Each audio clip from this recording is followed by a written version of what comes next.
Sorry, No, just to... I think you put Le's there. Le's there? There on the right.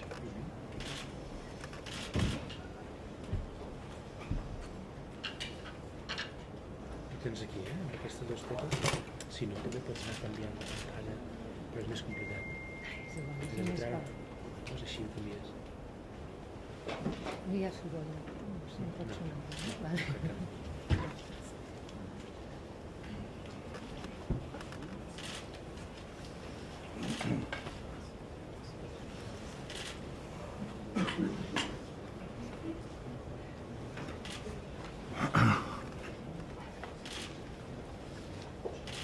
Can you just give me a summary?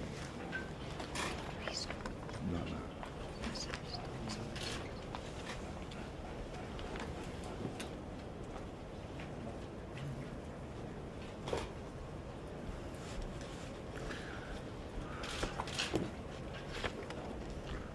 Good morning, ladies and gentlemen. Thank you for being here. Are your sounds all right? Got your sound levels right? Everyone okay? Okay, good.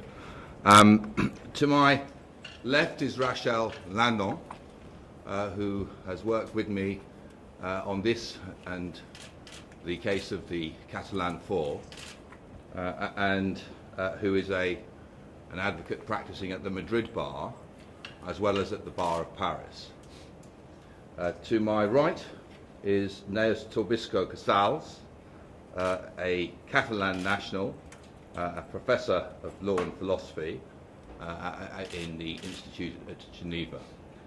If you have questions, can I ask you please to indicate where you come from and which is the most convenient language for the answers to be delivered in, and if you wish them in Spanish, if you wish them in Catalan, or if you wish them in English, then we can deal with that as the situation arises. So we don't need to worry about interpreters. So, ladies and gentlemen, today's press briefing is primarily designed to explain the details of the legislative and legal strategy that Mr. Puigdemont is pursuing and the steps he has taken to move the battleground onto the international stage.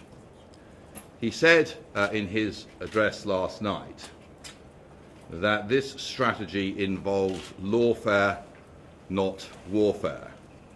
Let me start by explaining what that means. Yesterday, shortly before Mr. Puigdemont made his public address, we, his legal team, lodged an application with the United Nations Human Rights Committee, a judicial body of the United Nations. This is an individual petition, a legal case, against Spain for violation of the Universal Declaration of Human Rights and the more recent International Covenant on Civil and Political Rights. The arguments are legal, not political, although, of course, it is inevitable in this case that political rights are involved. These two instruments expressly recognise the right to self-determination. More specifically, they guarantee the right to political expression, to political association, and to political participation. The ICCPR, that's the International Covenant, guarantees the right of individuals to argue and advocate in favour of self-determination and constitutional reform, and to stand for election on a pro-independence manifesto. These are guaranteed legally enforceable rights. They are guaranteed through the collection of political rights that lie at the heart of this application. These rights are the foundation stones of any democracy, and they guarantee plurality of opinion and debate. The clue is in the name, the International Covenant on Civil and Political Rights. The ICCPR and the optional protocol, which allows the right to individual cases, for individual cases to be brought and decided, may not in themselves guarantee independence for Catalonia, but they do guarantee the right to peacefully mobilise public opinion in support of independence and to stand for election on a pro-independence manifesto, as Mr. Puigdemont and the majority of parliamentarians in the Catalan Parliament did. They also guarantee the right to stand for election in a democratic process that respects and gives effect to the freely expressed will of the people. As I say, these are not political arguments. They are, in the end, specific, legally enforceable rights. Let's descend into a little more detail.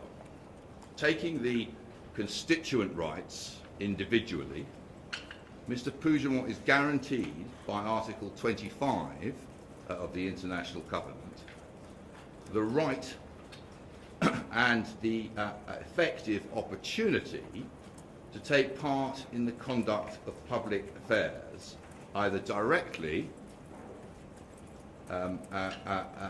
or indirectly through representatives. Where it is directly, he has the right to be elected at genuine democratic periodic elections.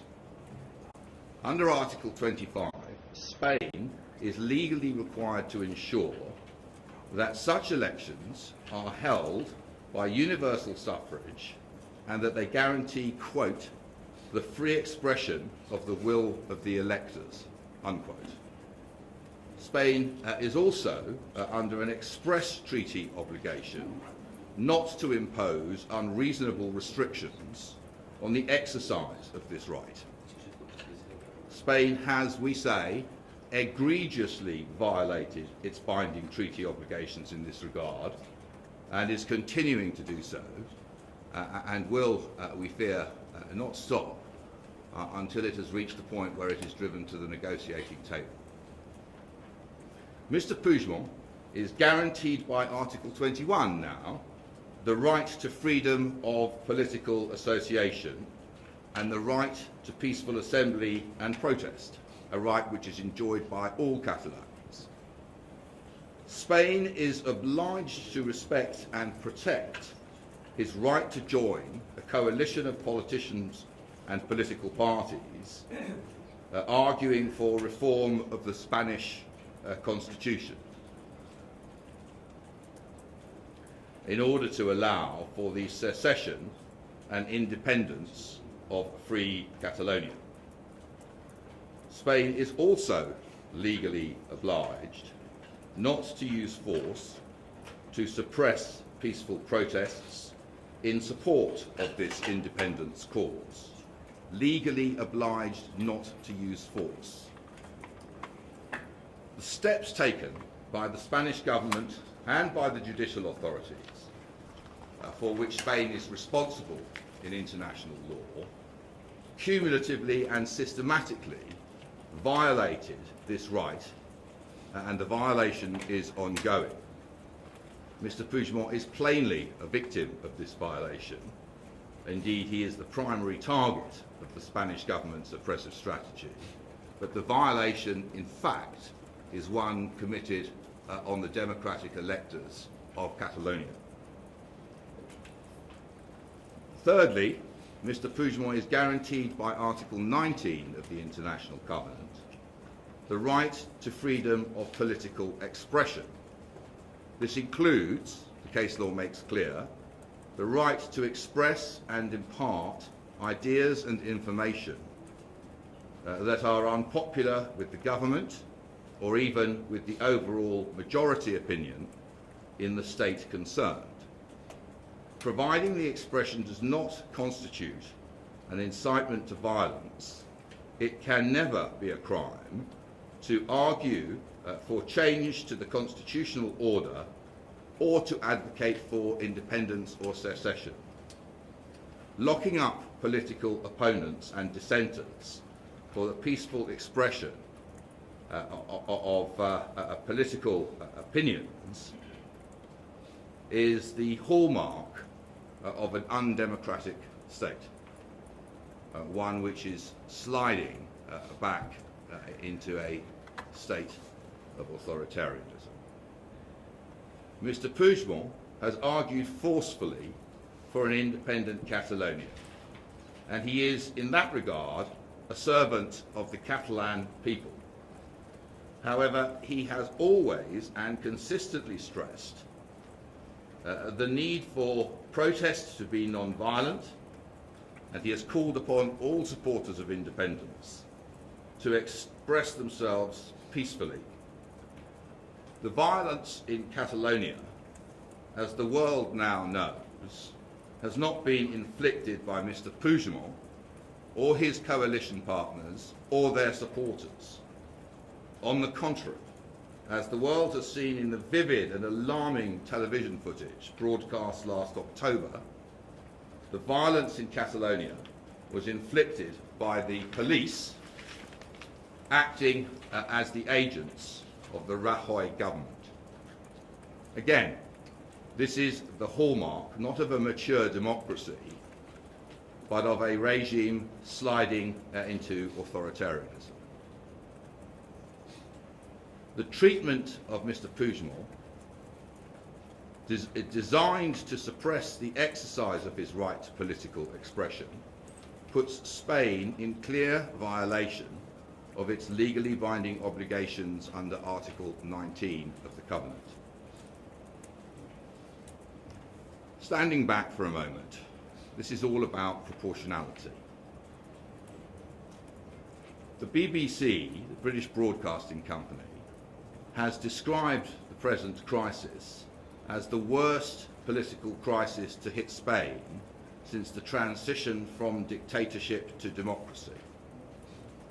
When one considers the sequence of events that has generated the current crisis in Catalonia, it is self-evident that all organs of the Spanish state have been mobilised in a concerted and cumulative attempt to squeeze the life out of the Catalan independence movement. The use of excessive and unjustified force against citizens on their own streets and in their own cities who were merely trying to vote in a democratic referendum was designed to have a chilling effect on the exercise of the political rights guaranteed by the Covenant. The imprisonment of Catalonia's elected political leaders and the most respected civil society spokesman, merely for expressing the deeply held convictions shared by a majority of the Catalan population. This was designed to, and did, intimidate others. And that intimidation is ongoing and will continue until the Catalan Four are released. Spain is holding a sword of Damocles over the head of the Catalan people, implementing a strategy that is designed to cower them into submission.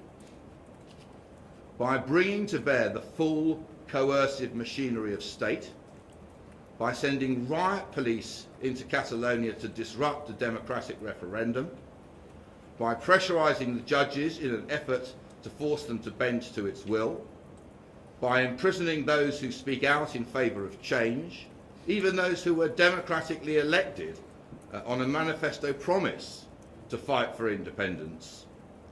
Through all of these steps, the Rajoy administration has stepped well beyond the legitimate limits of responsible governance in a pluralistic democracy. They have declared political warfare on the democratic political rights of the Catalan people in general, of the detained political prisoners in particular, and of course it has snuffed out Mr. Puigdemont's political rights altogether. Whenever any state so much as interferes, however trivially, with the exercise of one of these key core political rights central to a democracy,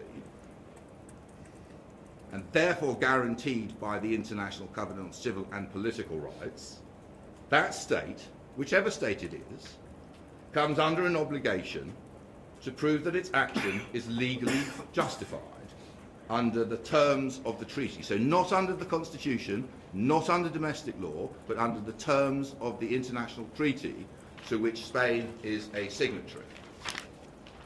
In the present case, let me explain what that means. It means that when this case comes to be decided, the burden of proof will be on Spain to prove three things.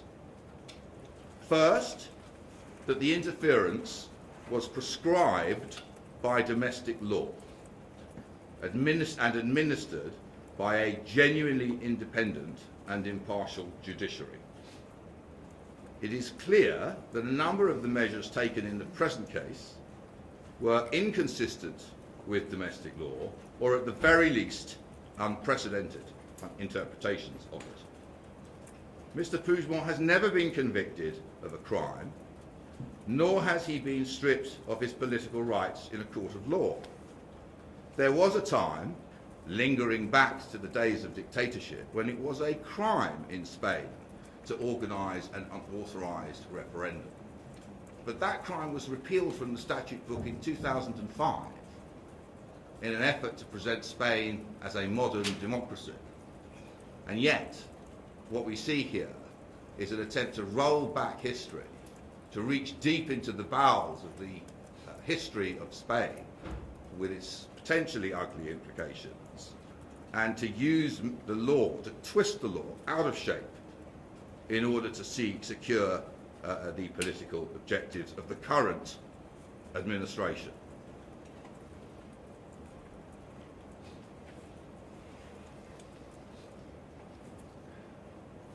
Moreover, it is regrettably clear that government ministers telephoned the judges of the Constitutional Court in an effort to influence their decision to grant an injunction against Mr. Puigdemont's election.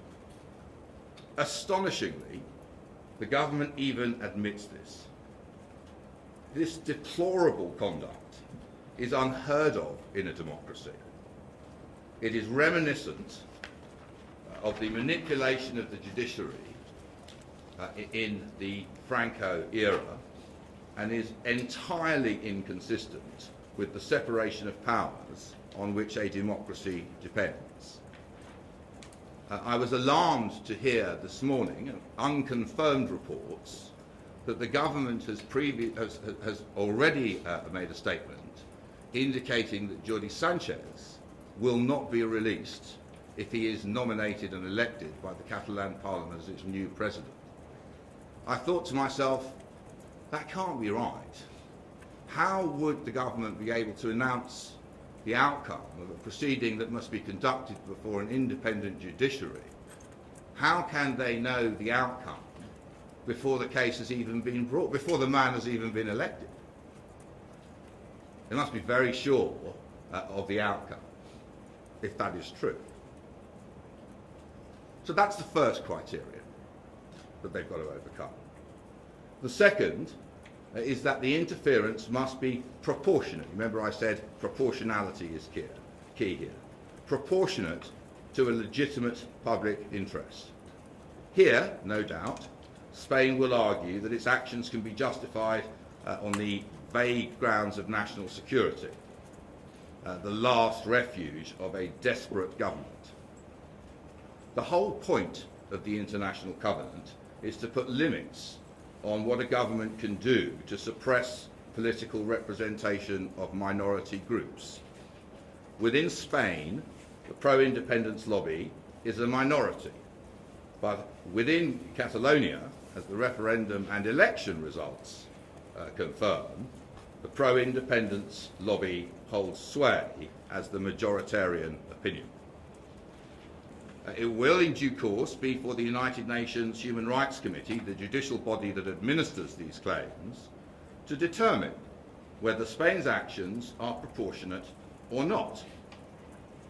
But the voices of the international community on this very issue, the disproportionality of Spain's treatment of the pro-independence campaigners, are getting louder and louder. Earlier this week, even the Times of London, notoriously conservative in its political stance, carried an editorial which reached the following conclusion, and I quote: "Spain should allow Mr. Puigdemont and other leaders to return and enter a dialogue with the Madrid government and the other autonomous regions of Spain. Madrid should take the risk and learn to talk more about pluralism than sedition. Amnesty International has called consistently now for the release of the Catalan Four, as it did condemn the actions of the Spanish government, as did the High Commissioner for Human Rights in the disruption of the October referendum. So that's a second criterion, and the world tide of opinion is very clearly moving fast against Spain on this issue. Thirdly, even if the government could overcome those two hurdles of showing that its actions were not disproportionate and that they met a legitimate public interest, the covenant requires them to go further than that and to prove that the full extent of the measures taken were truly necessary in a democratic society. That's the test. Truly necessary in a democratic society. In what democratic society do you lock up political opponents for the expression of no more than the political will which they are entitled under the covenant to express? It is simply nonsense on stilts. No one, even the government in Madrid, seriously believes that they can establish that these steps and this campaign of repression was necessary in a truly democratic society. But standing back, there's another test, an overall test. The acid test for any state, this is not specific to Spain, for any state interference with political rights that are guaranteed under the covenant, is to ask whether the actions of the state taken cumulatively, the actions of the judiciary, the actions of the executive, or the actions of the legislature, or the whole lot, whether it has impaired what is described as the very essence, in quotation marks, of the right guaranteed. Some degree of regulation or interference is permissible with even political rights, some degree of licensing or regulation or what have you, so long as it can be justified in the national interest. But what is never permissible under the international covenant is a cumulative course of conduct that extinguishes altogether the exercise of the right concerned. Yet that is precisely what has happened here to Mr. Puigdemont, to the Catalan Four, and to countless others who are facing charges. There are hundreds of people who have either been arrested or are facing charges. There are dozens of politicians who are arrested or facing charges of sedition or under investigation for charges of sedition and rebellion. This is an attack on an entire people.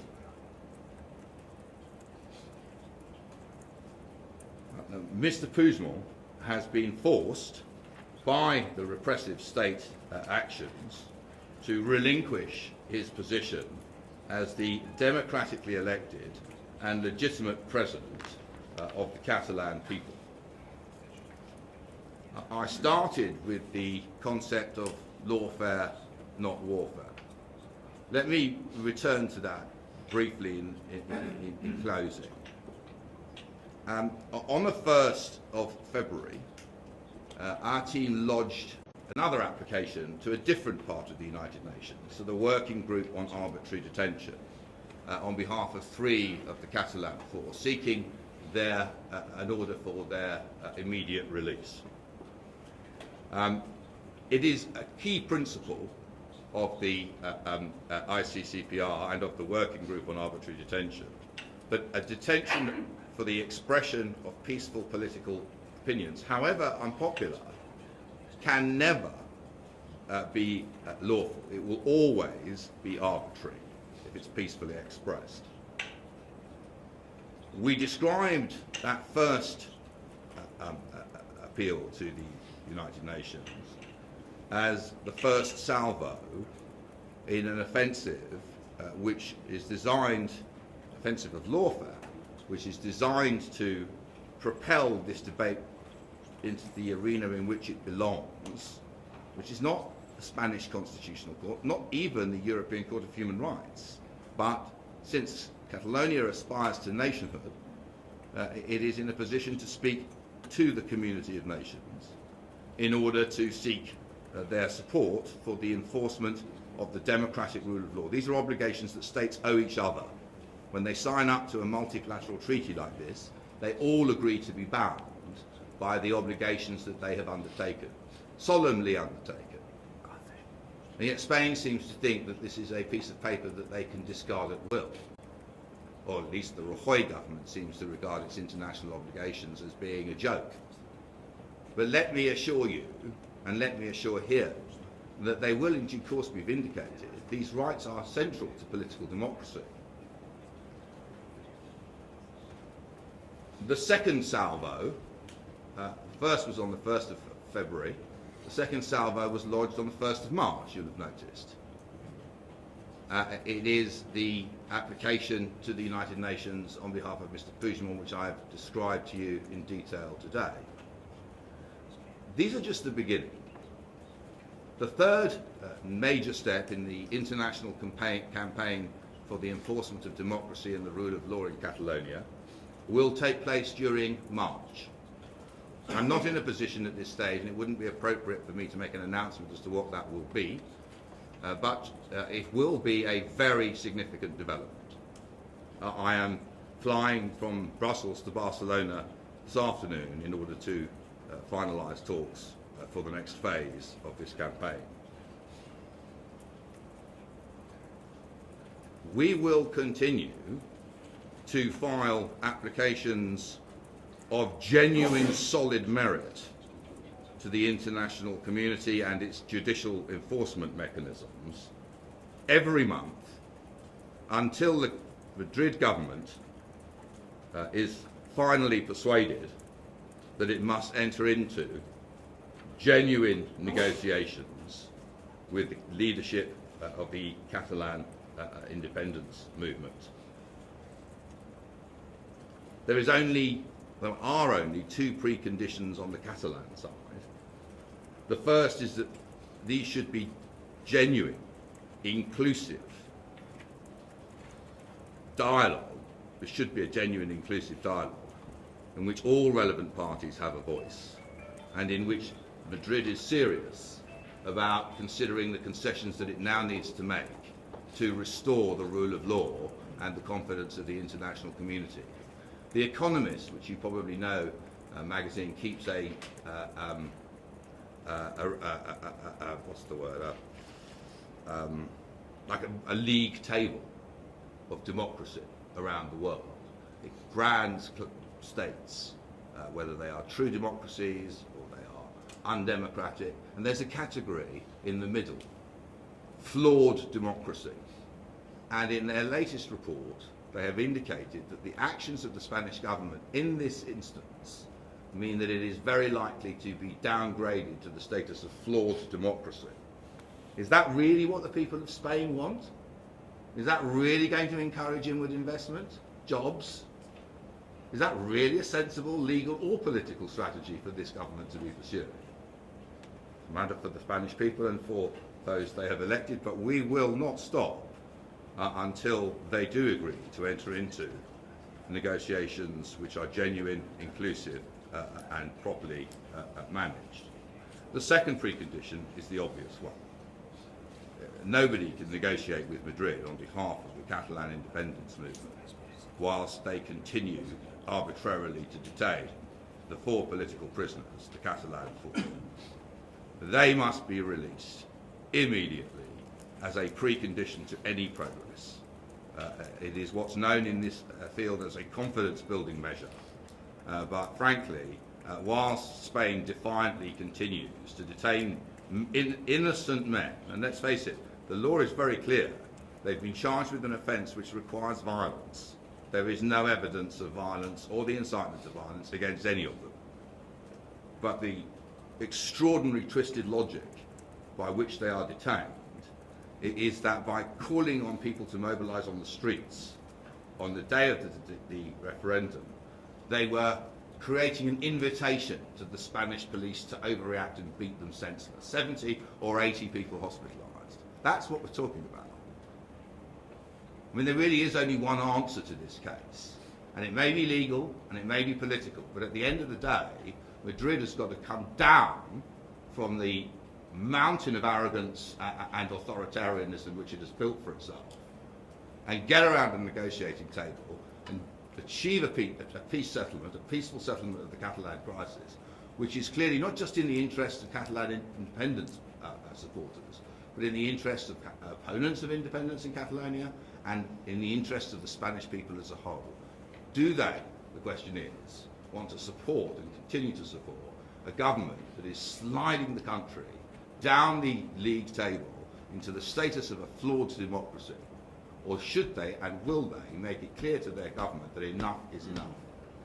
So those are the introductory remarks I wanted to make. I hope that's helpful to explain the nature of the application. I'm ready to take any questions. We're not going to have hundreds of questions, so formulate your question with care, keep it short, and identify yourself first. Yes, ma'am. First of all, which language?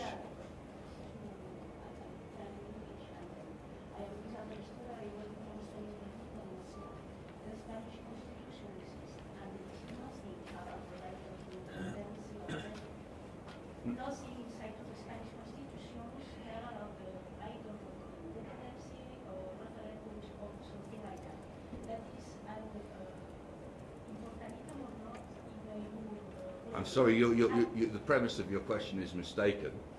The Spanish Constitution specifically incorporates Spain's obligations under the international covenant into the domestic constitutional order. Someone seems to have overlooked this.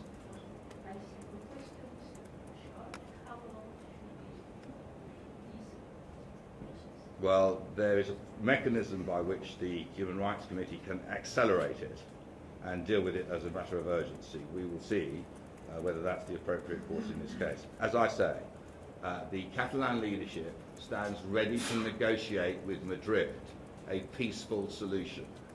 But in order to do that, an absolute precondition is the immediate release of the 4 political prisoners. And unless and until that happens, no negotiated solution is going to take place.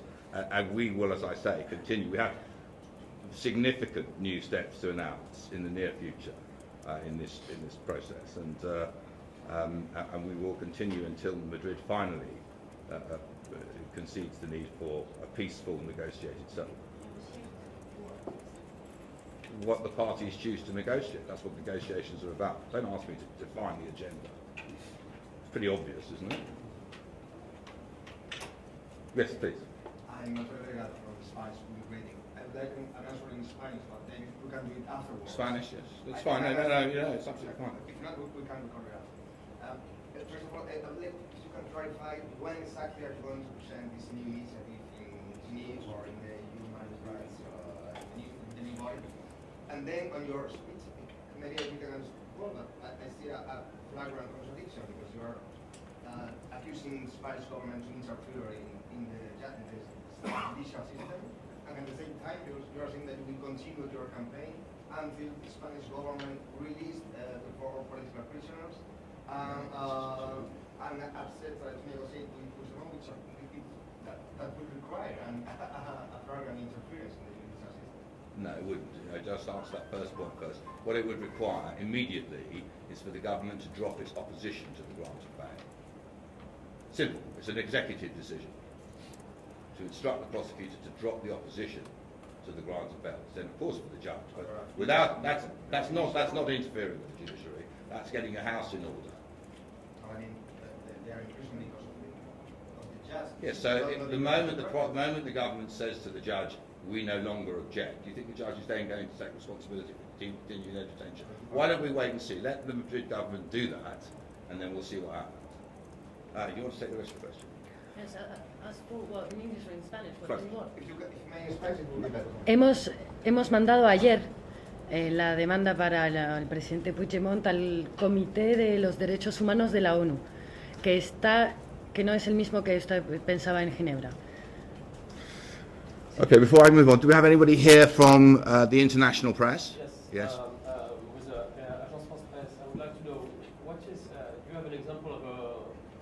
recent case that is a basis, a legal basis for what you're doing now? There's no question about the legal basis for it. Jurisprudence que vous utilisez? Yeah, no, I mean, to be honest with you, the examples that exist in the jurisprudence, the case law of the Working Group on Arbitrary Detention and the Human Rights Committee tend to come from states that you wouldn't recognise as a democracy, states in South America, states with a history of totalitarianism.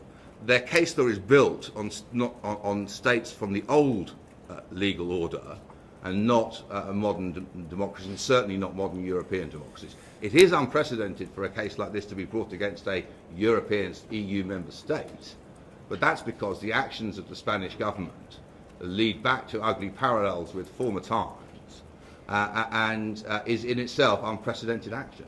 I mean, that's why people the BBC describes this as Spain's worst constitutional crisis since the transition to democracy. Of course it's not precedented to see this happen in a mature democracy, but Rajoy is not running a mature democracy. But a recent example of a state that was condemned under the... There are hundreds of them. You have to have a look on the Human Rights Committee and on the Working Group's website. And the one you have in mind that could be compared?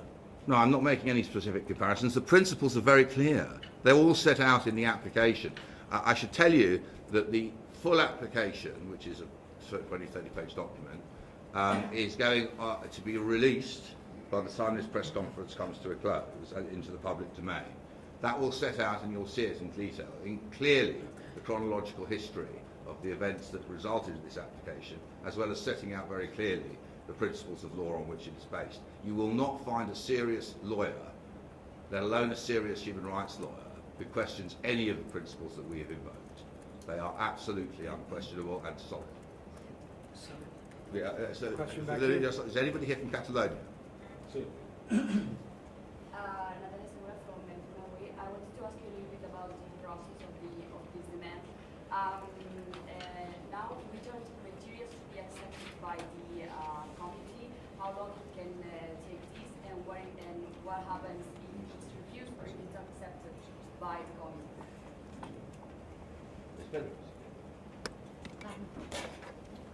Bé, el següent pas és per el comitè d'avaluar l'admissibilitat de la demanda. Això jo crec que pot durar un mes, Maybe more. però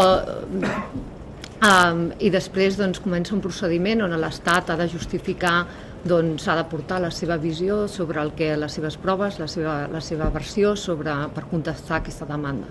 Evidentment el procés pot tardar més o menys, però com ha dit el meu col·lega, doncs, aquest és un cas on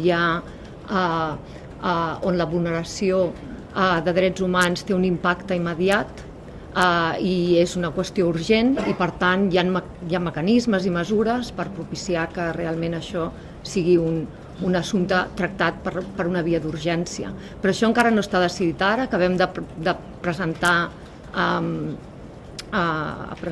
presentar la demanda i per tant haurem d'esperar fins i tot unes setmanes perquè o potser depèn del comitè a l'admissió d'aquesta demanda. El comitè és un òrgan que es reuneix excepcionalment 2 vegades a l'any i que per tant ells hauran de seleccionar els criteris d'admissibilitat i el requisit de la urgència.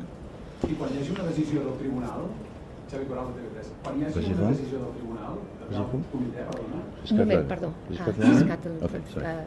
Catalan National. Can you ask the question in English and answer in Catalonian? Yes, at the end of all the process, when the committee has a decision, what is the Spanish... Remedy. Spanish government has to... What has to do? There is a... What's the effect of it, you're asking me? Yes. Yeah. So this is a complicated question to answer, but let me put it to you this way. It depends on what the Human Rights Committee orders Spain to do. Unlike the working group, the Human Rights Committee's decisions are binding within Spain because Spain has incorporated the International Covenant into its constitution, and the body with the authority to interpret the constitution is the Human Rights Committee. So they are, unlike the UK, for example, the ICCPR is directly effective in domestic law. So there's a very important distinction between the first application, which can only result in recommendations and declarations, and this application. We have the remedy that we are seeking in the application is an order that Spain take all necessary steps to, as judged by the committee, in order to bring an end to this cumulative campaign of violations. Now that will be a matter for the committee to decide what that means, but I mean, it is obvious that if by the time of consideration of this the Catalan 4 have not been released, that will be the first step. That's everybody's first priority. It's the biggest disgrace on Spain's international human rights record, and it needs to end now, right? But as far as the other remedies, I mean, one option is for them to adjourn for serious consultative talks to take place between the parties. The other option is for them to depose themselves the steps that need to be taken. But certainly, to have a system where people are being charged and imprisoned for the peaceful expression of political opinion, that is just intolerable in a modern democratic society, and unlawful, against the law that Spain itself signed up to, and capable of resulting in a binding decision. So yeah, let me just see who's coming from where. You're from Spain, please do. Can you ask the question in English? Is it possible? Yeah, I'm going to ask it in English. Right.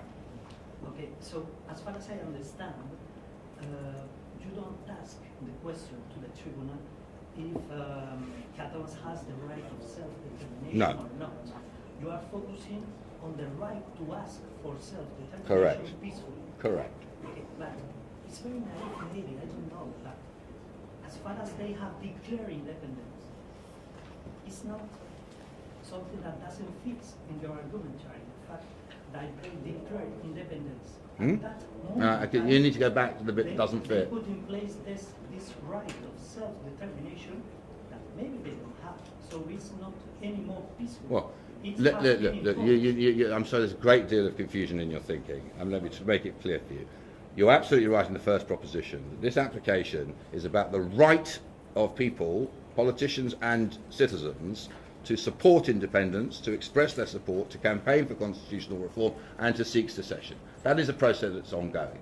Ordinarily, these things result in political solutions rather than legal ones, but this is one particular sphere where the conduct of Spain is so egregious that there is no alternative but to seek a judicial determination. Right, now, you say to me that's somehow inconsistent because Catalonia's already declared independence, so what? So what, you say? No, I say it's binding for them. Pardon? Independence, for the Catalans independentists, they have imposed that. Well, you think that they are now an independent state? Is that what you're suggesting? I say that they say they are. Well, never mind. You know the reality is that their declaration of independence has been quashed by the Spanish Constitutional Court through force. They are imposing something that maybe they don't have the right to, and this is kind of violence or not. No, they are seeking a democratic solution, and it's always been peaceful. Unlike the conduct of the Spanish state, which, as you know full well, has been marred by systematic and gross overreaction and violence. So that's a very silly proposition, if I don't mind me saying so. And the notion that there's some inconsistency, Spain denies the right of Catalonia to its independence. Spain's constitutional court has overturned the referendum results. It is of no legal effect to the outcome of the referendum. So yes, what it does do is very clearly express the will of the Catalan people that they wish to move in the direction of autonomy and independence. What it does not do is give them statehood. That's what they want. By all means, if Mr. Rajoy is ready to hand the mantle of statehood to the Catalan people, then we can all pack up and go home. We don't even need to have negotiations. But I think you'll realise if you don't mind me saying so, rather silly premise of your question, if you think about it in that way. Yes, next. Back here. Sorry, just take one from the cameraman. My name is Mark Carlson from Associated Press. I have a bit of a technical question. As a British lawyer, I don't know how long a case like this would last, but is there a risk of you losing your right to pursue this case in the event of a hard Brexit 1 year away? No. It's a good question, and it's important to keep things clear here.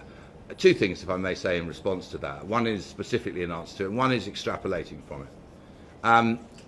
As a British lawyer, I am a member of the Bar of England and Wales, but I'm also qualified to practice in other jurisdictions. And I am entitled to practice in international courts and tribunals in any event. So Brexit has nothing to do with my ability to practice as a lawyer or the ability of my colleagues to practice as law in their own jurisdictions. The more interesting, if you don't mind me saying so, the dimension that gives rise to is the misleading and tendentious analogy that is drawn by some of those who don't understand the situation in Catalonia between Brexit on the one hand and the aspirations for independence of Catalonia on the other. There are those within the EU and indeed within the UK who, through ignorance, are saying if we are against Brexit, then we must be against Catalonian independence too. They are completely different things. And you know, the crucial core issue here, and one which the President explained yesterday, is that Catalonian independence is not about nationalism. It is about the fact that the Catalan people cling to a culture of peaceful multiculturalism and liberalism, and have fought to work hard side by side with Spain, and have found that every time a significant liberal measure is introduced, it's dragged up to the ultra-Catholic Constitutional Court and quashed.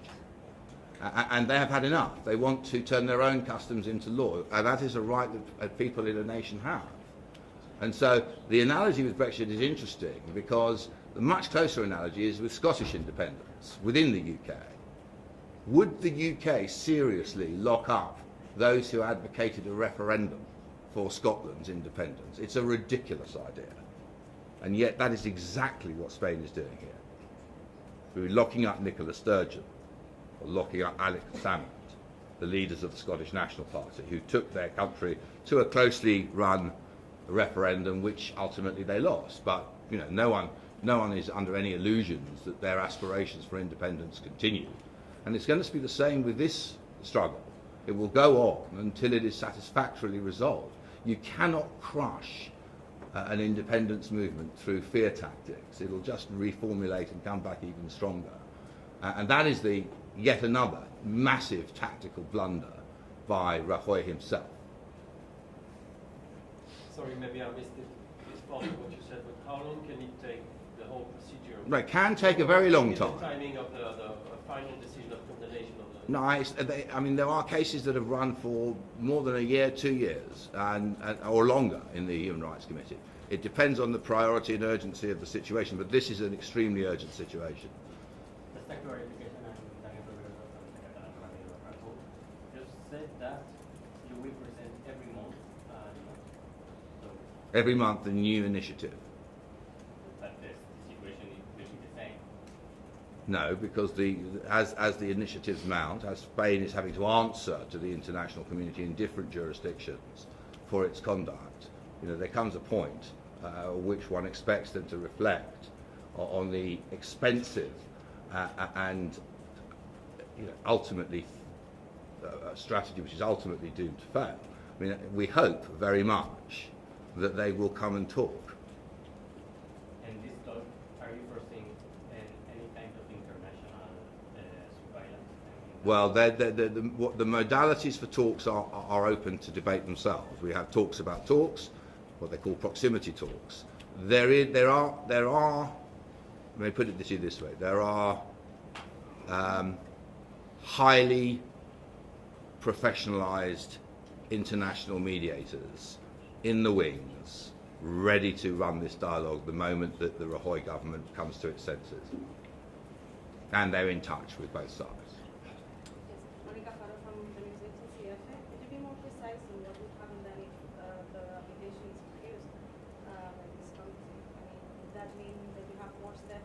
Well, to be on this case, it won't be refused.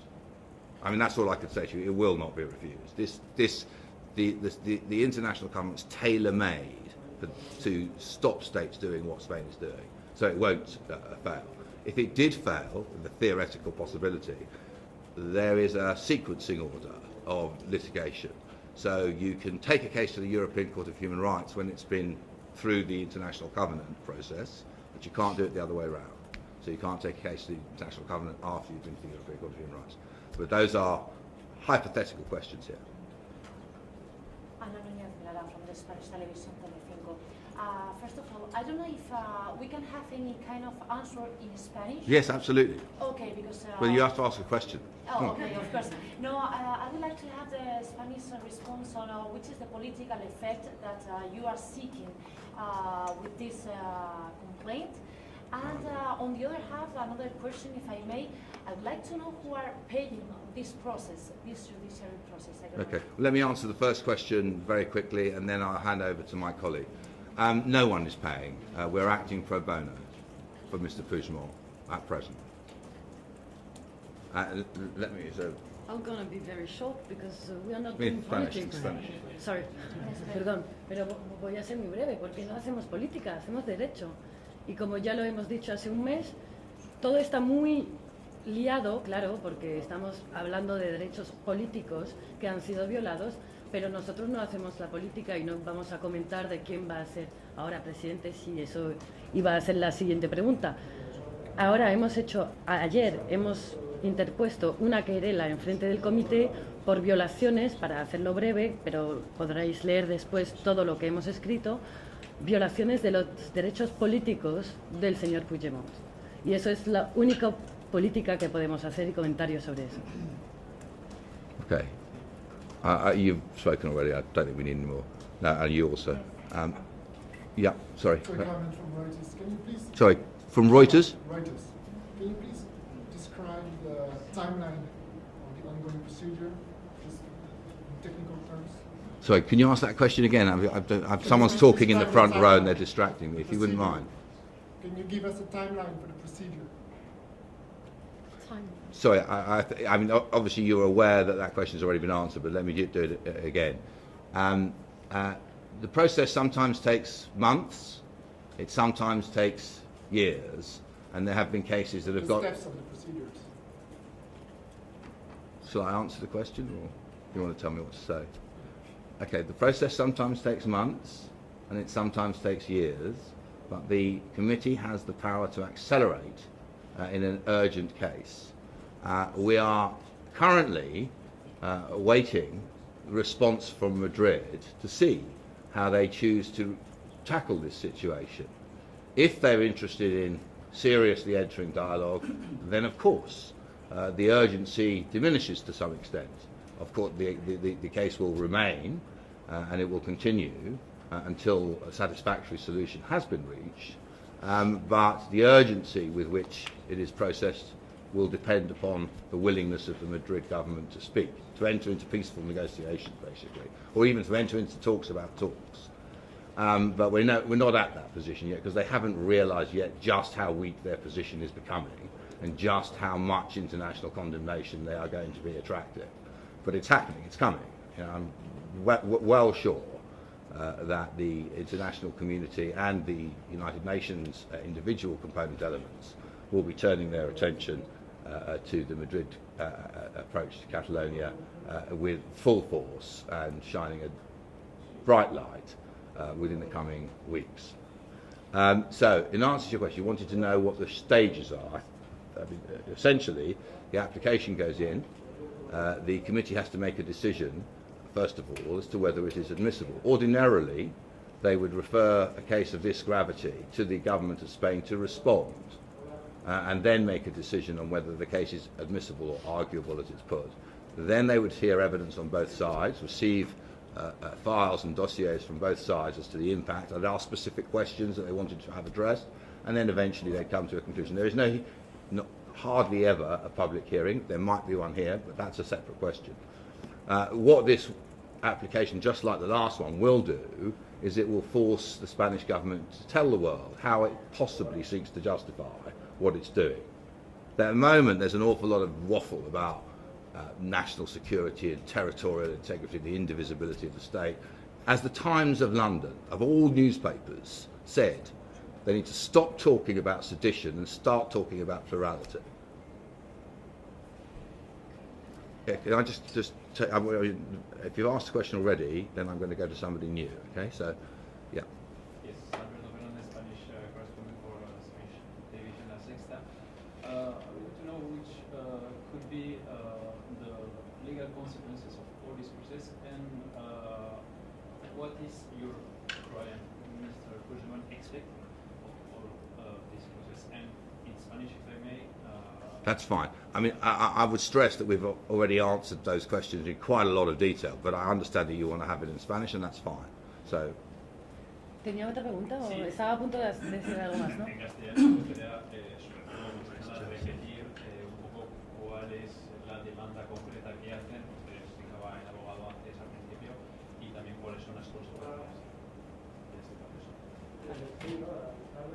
proceso. Ayer hemos mandado al Comité de los Derechos Humanos de la ONU una denuncia al nombre del señor Puigdemont contra España, detallando lo que ha ocurrido desde hace algunos años y lo que ocurre ahora mismo, sobre todo, que ha violado sus derechos, que están en 3 artículos diferentes hay la Declaración Universal de Derechos Humanos y también el Pacto Internacional de Derechos Civiles y Políticos. Importante también, como lo decía antes mi colega, este pacto, que ha sido firmado y ratificado en 76 por España, como todos los países europeos, claro, y la mayoría de los países del mundo, no es una coquetería, son derechos y, por lo que son políticos, muy detallados en diferentes artículos, como participar en la dirección de los asuntos públicos, directamente o por medio de elecciones, votar, ser elegido, y también se añade en este asunto, con el señor Puigdemont, y ya lo habíamos dicho, el derecho de expresar opiniones políticas, esta vez, pero opiniones, y como ya se dijo, pueden ser las de la mayoría o de la minoría de un país, pueden ser la que pueden no gustar, pero son derechos que tenemos todos.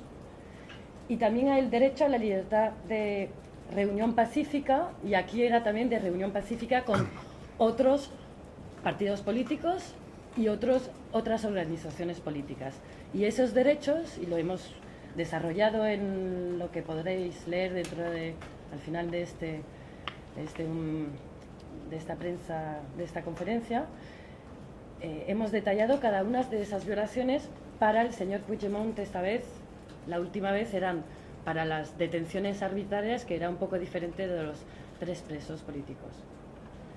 Okay, before we carry on, let me say where we're going. I'm going to take 4 more questions, 2 from the national jurisdictions, that's the Spanish nation and the Catalan nation, that's 1 each, and 2 from the international community. So one Spanish journalist. Oh, I'm sorry. Let me deal with that. His expectation is, of course, based on my advice to him, and based on my experience as an international lawyer in this field and my previous role as a special rapporteur for the United Nations. I am absolutely confident that he will succeed in this application, and so that's what is expected. Next, yes, you have to choose between the 2 of you. In the final sentence, put force to Spain to change the legislations or some articles, constitutional articles, to introduce this right that you explained that break with Puigdemont. They don't need to introduce them. They're already there. You see, unlike the UK, which is a dualist legal system, in order for international treaty obligations to come into domestic law, we have to have an act of our parliament. You're different.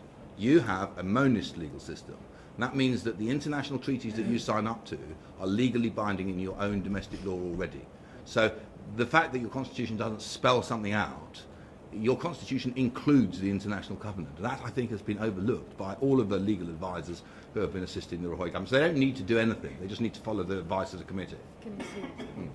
El artículo 10 de la Constitución española reconoce perfectamente que este tipo de convenio es inmediatamente y directamente aplicable en España. Por tanto, es parte de nuestra legislación interna. Y en español, una cuestión que es que me preocupa bastante y es cuando termine este proceso, que como ha dicho el señor abogado puede durar 1 o 2 años, podemos encontrarnos en la situación de romper, porque la vida pública y política en Cataluña sigue su curso y a lo mejor tendrán un presidente dentro de unos meses o unos días. Puede ocurrir que dentro de un año hay una sentencia que de alguna manera avale una candidatura de Carles Puigdemont o que diga que se han vulnerado sus derechos y que pueda ser legítimamente un candidato al gobierno de Cataluña y que se rompa el gobierno que hay en esos momentos para restituir a Carles Puigdemont. Es exactamente, es interesante tu pregunta, porque no pedimos a un órgano judicial que decida de política, lo que está haciendo España ahora, llamando a los jueces del Tribunal Constitucional para decir quién puede ser o no presidente. Lo que pedimos aquí es decir que sus derechos han sido violados. ¿Y qué va a hacer después? Pide a España, que en inglés es, voy a hacer una traducción un poco literal del inglés, que coja todas las decisiones necesarias para remediar a las violaciones. Es eso lo que es traducción literal de lo que puede hacer. Entonces, evidentemente no pedimos que diga quién es el presidente del Comité de los Derechos Humanos de la ONU. Lo que pedimos es que realice lo que hemos visto y analizado, y que todo el mundo lo puede ver y la prensa ya internacional lo dice, que esos derechos fundamentales de política, de derechos civiles que todos tenemos, han sido violados. Esto no sirve para restituir a Puigdemont. Restituir. Mira, si en urgencia se dice eso, me imagino que habrá decisiones políticas en España, pero eso no es el asunto que pedimos a un Comité de Derechos Humanos internacional. Okay. That's the Spanish question. No, I've made some rules and we're sticking to them. Now I'll have the Catalan question, please. No, you've spoken already. No, I'm not. Are there no other Catalan journalists?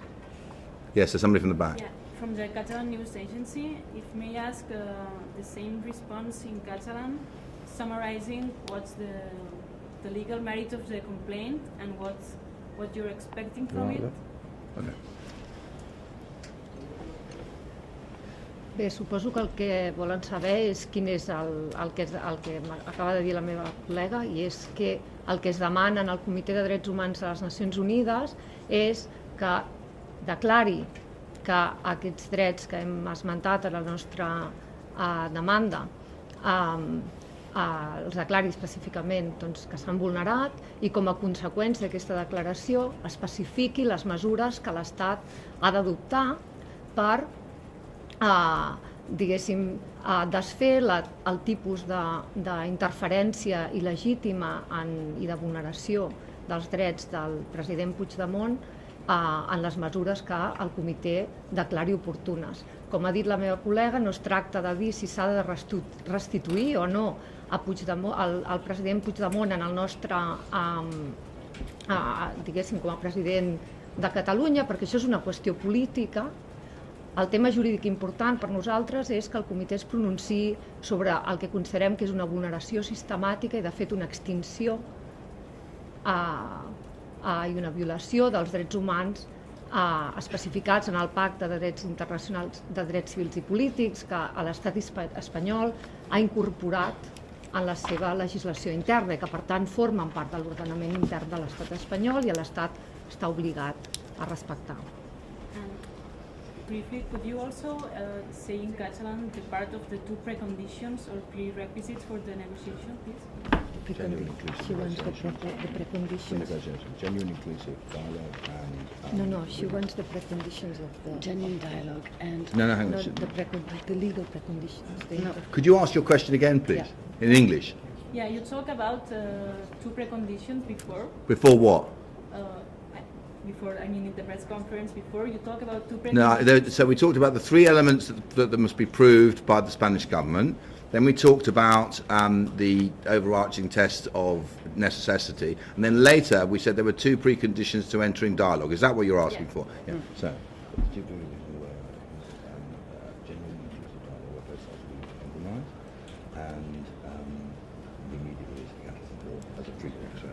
Bé, doncs les precondicions són que hi hagi una voluntat genuïna i una predisposició a un diàleg inclusiu i plural, on formi part de l'agenda, efectivament, el que ha estat en l'agenda eliminat d'aquesta possibilitat del diàleg durant gairebé 10 anys.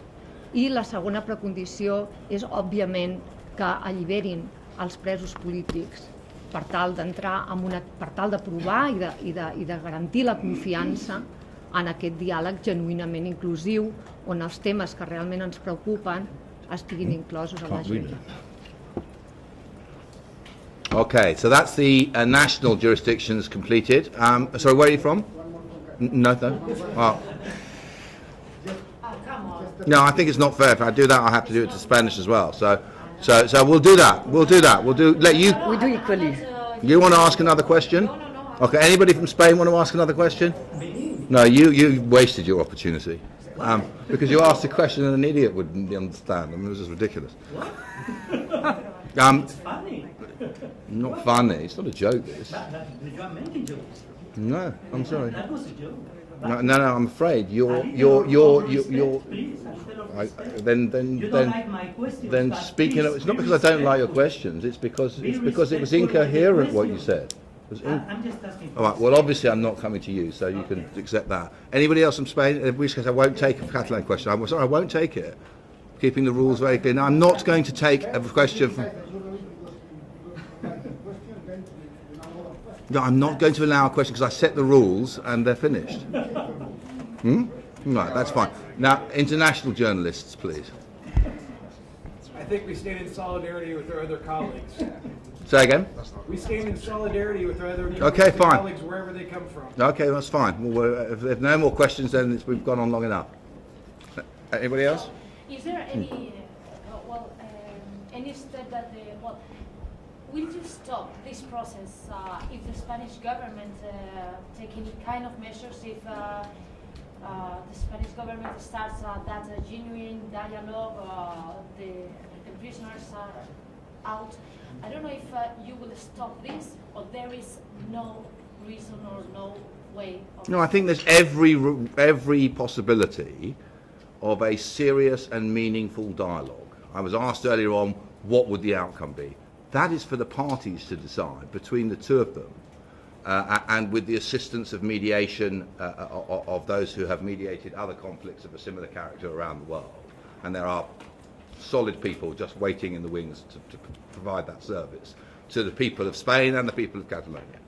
So the answer to your question is that, I mean, clearly there comes a point where a dialogue is going to happen.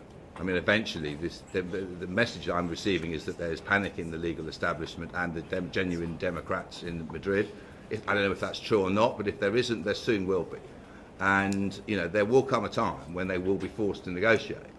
And so the question is, you know, at that stage, where have we reached in terms of the escalation of the legal strategy?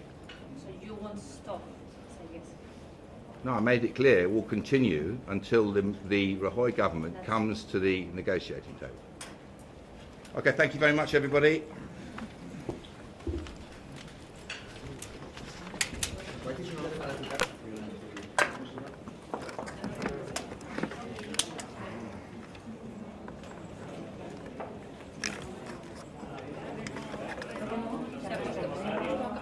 Sorry, there's one thing I should say to you. One last thing. Sorry, one last thing. Well, if you talk, I can't be heard. But just for the ease of the written print journalists,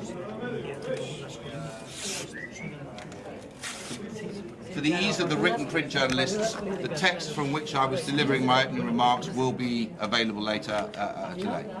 Pardon? On the internet. They'll be from the Puigdemont team. Okay.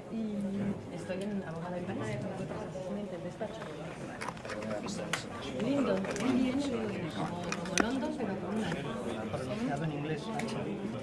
No, en francés es Hachel Lambon, si quieres hacer el esfuerzo. Vale, no, es que no sé cómo. Hachel Lambon.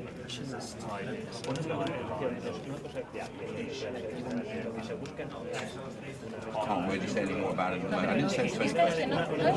I said every month. The first two were the 1st of February and the 1st of April, and the next one can be expected to be at least announced every month. We're expecting to produce one new initiative each month.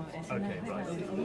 Fine. So this a significant development on the 21st of March. No, that's the date is afraid something that you're following. Okay. If I said it, I shouldn't have done. This initiative, is it in Belgium?